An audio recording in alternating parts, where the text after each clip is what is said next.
আমরা যে যে কাজ করি সেই কাজের একটা উদ্দেশ্য আছে। আল্লাহ পাক রব্বুল আলামিন আমাদেরকে পৃথিবীতে পাঠিয়েছে, এর একটা উদ্দেশ্য আছে। কথা বলেন ঠিক কিনা? আল্লাহর কাছে আমরা বললাম, ওগো আল্লাহ, তুমি আমাদেরকে এই পৃথিবীতে কেন পাঠালাম? আমার আল্লাহ বলেন, বান্দা শোনো, আল কোরআনের 51 নম্বর সূরা সূরাতুল জারিয়াতের 56 নম্বর আয়াতে রব্বুল আলামিন বলছেন, আল্লাহ রব্বুল আলামিন আমাদেরকে যে পৃথিবীতে পাঠালেন এর একটা উদ্দেশ্য আছে না? বলেন, এর একটা উদ্দেশ্য আছে। আমরা এখানে মাহফিল শুনতে এসেছি, আমাদের একটা উদ্দেশ্য আছে। মাহফিল ইন্তেজামিয়া কমিটি মাহফিলটা দিয়েছে, এর একটা উদ্দেশ্য আছে না? বলেন, যে কোনো কাজের একটা উদ্দেশ্য আছেই, কোনো উদ্দেশ্যবিহীন কোনো কাজ হয় না। আল্লাহ তাআলা আমাদেরকে পৃথিবীতে কেন পাঠালেন, আল্লাহর উদ্দেশ্যটা কি?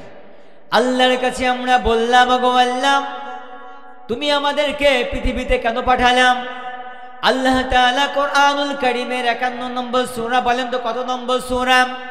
51 নম্বর সূরা সূরাতুল জারিয়াতের 56 নম্বর আয়াতের মধ্যে বলছেন, ওয়ামা খালাকতুল জিন্না ওয়াল ইনসা ইল্লা লিয়াবুদুন। আল্লাহ তাআলা বলছেন, আমি মানুষ আর জিনকে শুধুমাত্র কেবলমাত্র একমাত্র আমি আল্লাহর ইবাদতের জন্য পাঠিয়েছি। বলেন তো কার ইবাদত? কার ইবাদত? আল্লাহর ইবাদত। আমরা মানুষ, আমরা একমাত্র শুধুমাত্র কেবলমাত্র ইবাদত করব যার। আমার কথা বুঝে থাকলে আস্তে বলবেন না, জোরে বলবেন, কার? আল্লাহ তাআলার ব্যতীত অন্য কারো মানুষের, অন্য কোনো নেতা নেত্রীর ইবাদত করার জন্য রব্বুল আলামিন আমাদেরকে পৃথিবীতে পাঠায় নাই। প্রিয় মুসলমান ভাইয়েরা আমার, ইবাদতের জন্য রব্বুল আলামিন আমাদেরকে পৃথিবীতে পাঠালেন, ইবাদত করার জন্য, আল্লাহর কাছে মাথা নত করার জন্য। আমরা মাথা পেয়েছি কয়টা? জোরে বলেন, কয়টা? একটা মাথা আমরা পেয়েছি। এই মাথাটা শুধুমাত্র কেবলমাত্র একমাত্র নত হবে যার কাছে। বলেন তো তিনি কে? আল্লাহ তাআলা ব্যতীত যদি অন্য কারো কাছে আমরা মাথা নত করি, এটা হবে শিরিক। বলেন তো কি হবে? আল্লাহ তাআলা শিরিকের গুনাহ মাফ করবেন না। প্রিয় মুসলমান ভাইয়েরা আমার, যে গুনাহ আল্লাহ সহজে মাফ করবেন না, সে গুনাহ কি করা যাবে? আল্লাহ তাআলা ব্যতীত অন্য কারো কাছে যদি আমরা মাথা নত করে দিই, এটাই হবে শিরিক। আল্লাহ যা পারে অন্য কেউ সেটা পারে, এটা ভাবাটাই শিরিক। এজন্য শিরিক করা যাবে? শিরিক করা যাবে না। শিরিক করো না, বেদাত করো না, আল্লাহ ছাড়া কারো কাছে মাথা নত করো না।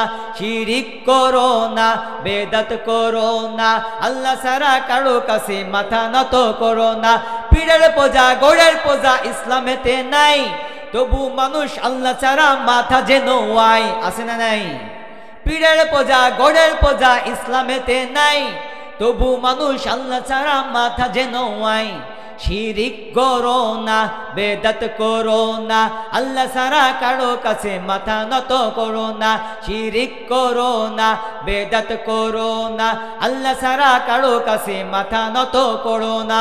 প্রিয় মুসলমান ভাইয়েরা আমার, আমাদের মাথা নত হবে যার কাছে। বলেন তো তিনি কে? আল্লাহ তাআলা ব্যতীত অন্য কারো কাছে আমাদের মাথা নত হবে না। আল্লাহ তাআলা তাহলে আমাদেরকে পৃথিবীতে কেন পাঠালেন? ইবাদতের জন্য। কিসের জন্য? ইবাদতের জন্য। এখন সমস্ত ইবাদত আপনি কোন সময় করতে পারবেন? আপনি ওই সময় সমস্ত ইবাদত করতে পারবেন যে সময় সৎ এবং যোগ্য লোক হবে দেশের সরকার। কথা বলেন ঠিক কিনা? দেশের সরকার, দেশের প্রধানমন্ত্রী যতক্ষণ পর্যন্ত না সৎ এবং যোগ্য হবে, আপনি যতই চেষ্টা করেন তত আপনি কখনোই প্রত্যেকটা ইবাদত করতে পারবেন না। কথা বলেন ঠিক কিনা? প্রিয় মুসলমান ভাইয়েরা, সৎ এবং যোগ্য লোক যদি ক্ষমতার মসনদে যায়, সৎ এবং যোগ্য লোক যদি ক্ষমতার মসনদে যায়, তাহলে কি হবে? সে কি করবে? আল্লাহ তাআলা কোরআনুল কারীমের 22 নম্বর সূরা সূরাতুল হজের 42 নম্বর আয়াতের মধ্যে বলছেন, আল্লাযীনা ইম্মাক্কান্নাহুম ফিল আরদ।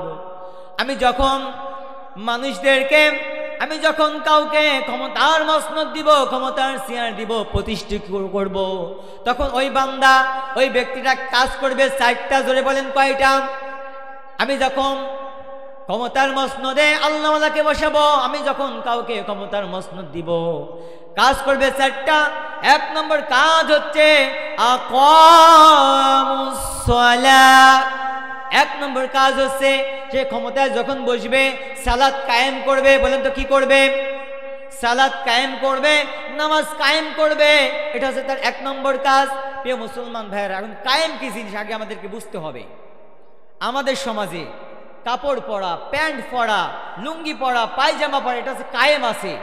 আমরা আমাদের সমাজে উলঙ্গ বেহায়াপনা ল্যাংটা মানুষ দেখতে পাই? বলেন, দেখতে পায় না। কারণ কি জানেন?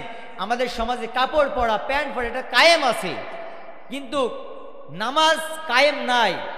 নামাজ যদি কায়েম থাকতো প্রত্যেকটা মানুষ নামাজ পড়তো। প্রিয় মুসলমান ভাইয়েরা, ল্যাংটা উলঙ্গ আমরা দেখতে পাই শহর অঞ্চলে গেলে, কারণ হচ্ছে পাগল, বোঝে না, তাই এই জন্য ওরা উলঙ্গ থাকে। আর যাদের বুঝ আছে ওরা সবাই কিন্তু কাপড় পরে। কথা বলেন ঠিক কিনা? কাপড় পরে, কারণ কাপড় পরাটা কায়েম আছে। যখন দেশের সরকার হবে আল্লাহওয়ালা, যখন সৎ এবং যোগ্য লোক ক্ষমতার মসনদে যাবে, প্রথম কাজ করবে আকামুস সালাহ, পাগলরা ব্যতীত সকলে সালাত আদায় করবে। কথা বলেন ঠিক কিনা? প্রিয় মুসলমান ভাইরা, আমরা আমাদের সমাজেও নামাজ মানুষ পড়ে, কিন্তু সাপ্তাহিক নামাজ পড়ে, রমজান মাসে নামাজ পড়ে, মাসিক নামাজই সাপ্তাহিক নামাজে আসে না নাই? প্রিয় মুসলমান ভাই, যখন দেশের সরকার ক্ষমতার মসনদে যাবে, ক্ষমতার মসনদে বসে থেকে বলবে বাংলার 64 জেলার প্রত্যেকটা মানুষ সৎ এবং যোগ্য যাদের জ্ঞান আছে প্রত্যেকটা মানুষকে নামাজ আদায় করতে হবে, প্রত্যেকটা মানুষ নামাজ পড়বে। যদি নামাজ একক তো কাজা করে 1000 টাকা জরিমানা, 2 দিনের জেল। এই বাংলার জমিনে কেন এই কোথাও একটা বেনামাজি খুঁজে পাওয়া যাবে না? কথা বলেন ঠিক কিনা? প্রিয় মুসলমান ভাইয়েরা আমার, যখন সৎ এবং যোগ্য লোক ক্ষমতার মসনদে যাবে, 1 নম্বর কাজ করবে আকামুস সালাহ, 2 নম্বর কাজ করবে আতুজ যাকাত, যাকাত আদায় করবে। বলেন তো কি করবে? যাকাত আদায় করবে। ওমরের মতন শাসক যখন ক্ষমতার মসনদে যাবে, এই কোরআনুল কারীম দিয়ে যখন শাসন করবে, তখন যাকাত আপনাদের কাছ থেকে কেউ নিতে আসবে না। প্রত্যেকটা মানুষ যার যার দায়িত্বে ইউনিয়ন কাউন্সিলে গিয়ে যাকাতের মাল দিয়ে আসবে। কথা বলেন ঠিক কিনা? প্রিয় মুসলমান ভাইয়েরা আমার, সংক্ষিপ্ত একটা কথা বলি, সংক্ষিপ্ত একটা ঘটনার দিকে লক্ষ্য করেন। হযরত ওমর রাদিয়াল্লাহু তাআলা আনহুর জামানায় হযরত ওমর রাদিয়াল্লাহু তাআলা আনহু কোরআন দিয়ে দেশ চালাতেন। বলেন তো কি দিয়ে? হ্যাঁ, কোরআন দিয়ে দেশ চালাতেন। ওমর রাদিয়াল্লাহু তাআলা আনহু কোরআন দিয়ে দেশ চালালেন। ইসলামটা বিরাজ করছে ওই সমাজে। আল্লাহ রাসূল ওমর রাদিয়াল্লাহু তাআলা আনহু যাকাতের বিধান চালু করে দিলেন। ওমর রাদিয়াল্লাহু তাআলা জামানায় ওমর রাদিয়াল্লাহু তাআলা আনহু 1 বস্তা টাকা একজনকে দিয়ে বললেন, ভাই আমার 1 বস্তা যাকাতের টাকা তুমি সমাজের মধ্যে বিলায়ে দাও। ওই মানুষটা 1 বস্তা টাকা নিয়ে জমিনে চলে গেলেন, ময়দানে চলে গেলেন। 3 দিন হয়ে গেল, কিন্তু একটা মানুষকে 1 টাকা দেবে এমন মানুষ নাই। সুবহানাল্লাহ কম। 1 বস্তা টাকা মাথায় নিয়ে 3 দিন যাবৎ ঘুরছে, কিন্তু দেওয়ার মতন মানুষ নাই। 3 দিন পরে ওমর রাদিয়াল্লাহু তাআলা ভাবছেন, আরে ভাই, তোর যদি টাকা লাগে তুই টাকা নিয়ে নে, কিন্তু তুই টাকা নিয়ে চলে গেলি আর আসলি না কেন? ওই দিন 3 দিনের দিন আরেক বস্তা টাকা। বলেন তো কয় বস্তা? আরেক বস্তা টাকা আরেকজনকে দিয়ে বলছে, ভাই এই 1 বস্তা টাকা তুমি জমিনে ময়দানে যে গরিবদের মাঝে বিলায়ে দাও। ওই ব্যক্তিটা ওই 1 বস্তা টাকা নিয়ে 4 দিন ঘুরলো। বলেন তো কয় দিন? 4 দিন ঘুরলো, কোনো মানুষ পেল না বিলানোর জন্য। অবশেষে দেখতে পারছে পাহাড়ের ছায়ায়, গাছের ছায়ায় একটা মানুষ বস্তা মাথায় দিয়ে পাহাড়ের ছায়ায় শুয়ে আছে। বলেন তো কি মাথায় দিয়ে? বস্তা মাথায় দিয়ে শুয়ে আছে। ওই ব্যক্তিটা 4th দিন, ওই ব্যক্তিটা যে টাকার বস্তা নিয়ে আসছিল, উনি ভাবছে, ভাই তোমার আর শুয়ে থাকা লাগবে না, তুমি এই ওঠো, আমার কাছে 1 বস্তা টাকা আছে, তোমার আর কোনো টেনশন নাই, তুমি ওঠে নাও, 1 বস্তা টাকা নাও। বলছে, ভাই তোমার কয় দিন? বলছে, কি তোমার কয় দিন? তো বলছে, কেন? বলছে যে আমার মাথা নিচে যে বস্তা দেখতে পারছো, এই বস্তার মধ্যে কি আছে জানো? এই বস্তার মধ্যে আছে টাকা। বলেন তো কি আছে? টাকা আছে। আজ 1 দিন নয়, 2 দিন নয়, 7 দিন আমি ঘুরছি 1 বস্তা টাকা দেওয়ার জন্য, আমি দিতে পারি না, তুমি 4 দিন এসে আমাকে টাকা দিয়ে দেবে? এত সহজ? প্রিয় মুসলমান ভাইয়েরা, আমি আপনাদেরকে এটাই বোঝাতে চাই, সৎ এবং যোগ্য লোক যদি ক্ষমতার মসনদে যায়, তাহলে একটা সুদখোর, ঘুষখোর, বেনামাজি, টইটার কোনো বেনামাজি এই বাংলার জমিনে থাকবে না। কথা বলেন ঠিক কিনা?